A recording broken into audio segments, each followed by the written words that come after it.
अगर आप हिंदी के मुहावरे आसमान से गिरा खजूर में अटका का शब्द दर शब्द अंग्रेजी अनुवाद करें तो नतीजा निकलेगा fell from the sky got stuck in a date palm. सुनने में ये किसी फनी कार्टून फिल्म के सीन जैसा लगता है। यहाँ डिक्शनरी के हिसाब से हर शब्द बिल्कुल सही है, फिर भी पूरा वाक्य अपना असल भाव खो बैठा है। ये साबित करता है कि अनुवाद का काम केवल शब्दों के चयन तक सीमित नहीं होता। इस भाषाई विफलता के पीछे एक गहरा वैज्ञानिक कारण है। हिंदी और अंग्रेजी का पूरी तरह अलग है, क्योंकि ये दो विपरीत दिशाओं से आने वाले भाषा परिवारों का हिस्सा है। इस वंशावली को देखिए। हिंदी भारोपीय परिवार की इंडो आर्यन शाखा से निकली है, जबकि अंग्रेजी की उत्पत्ति जर्मनिक शाखा से हुई है। वंशों के इस अंतर ने इन दोनों भाषाओं की संरचना, व्याकरण और अर्थ विज्ञान सिमेंटिक्स में बुनियादी असमानताएं पैदा कर दी हैं।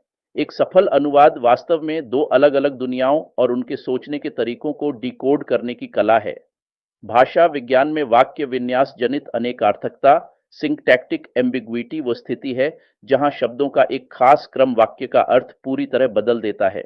अंग्रेजी का ढांचा कर्ता क्रिया कर्म एसवीओ के नियम पर चलता है, जबकि हिंदी कर्ता कर्म क्रिया एसओवी का पालन करती है। इन दोनों ढांचों का टकराव अक्सर अनुवादक के लिए जाल बन जाता है। इस उलझन को बच्चे को काटकर सेब खिलाओ उदाहरण से समझें। इसके दो अर्थ हैं। अर्थ ए सेब काटकर बच्चे को दो, जबकि अर्थ बी का मतलब है पहले बच्चे को काटो और फिर उसे सेब खिलाओ। विराम चिन्ह की एक चूक भी बड़ा उलटफेर कर सकती है। इस उदाहरण में मारो मत जाने दो कोमा की जगह बदलते ही अर्थ सजा देने से बदलकर माफ करने में तब्दील हो जाता है। किसी भाषा की वास्तविक पकड़ उस संरचनात्मक कंकाल को समझने से आती है जिस पर उसके वाक्यों की बनावट टिकी होती है। ढांचे से परे अनेकार्थकता की एक और बड़ी चुनौती है, जहां संदर्भ बदलते ही शब्दों के मायने पूरी तरह बदल जाते हैं। यहाँ देखिए, अंग्रेजी का फेस संज्ञा के रूप में चेहरा है और क्रिया के रूप में सामना करना। वैसे ही हिंदी का कल बीते हुए समय और आने वाले समय दोनों के लिए इस्तेमाल होता है। व्याकरण से भी बड़ी चुनौती वो सांस्कृतिक अंतराल यानी कल्चरल गैप है, जहां एक भाषा के पास किसी खास भावना को व्यक्त करने के लिए शब्द नहीं होते। इस सूची में रिश्तों की तुलना को देखें।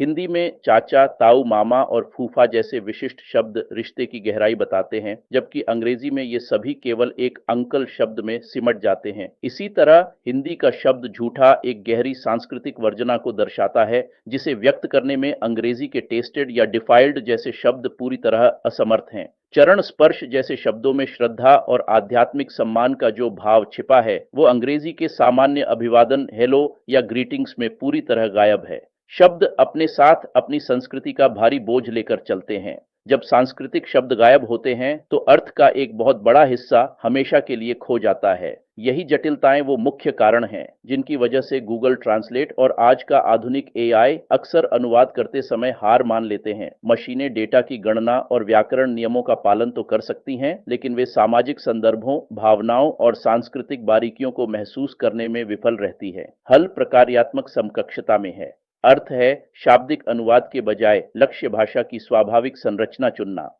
इसीलिए मशीनी अनुवाद के बाद मानवीय संपादन अनिवार्य है, क्योंकि सांस्कृतिक गहराई केवल इंसानी दिमाग पकड़ सकता है। भविष्य की मांग ऐसे कुशल अर्थ अनुवादकों की है जो दो अलग-अलग विश्व दृष्टियों और संस्कृतियों का मिलन करा सकें। तुमको कैसा लगा? कमेंट बॉक्स में अपने विचार अवश्य लिखें। इस अनुरोध के साथ मैं डॉक्टर राकेश कुमार पाराशर आपसे विदा लेता हूं।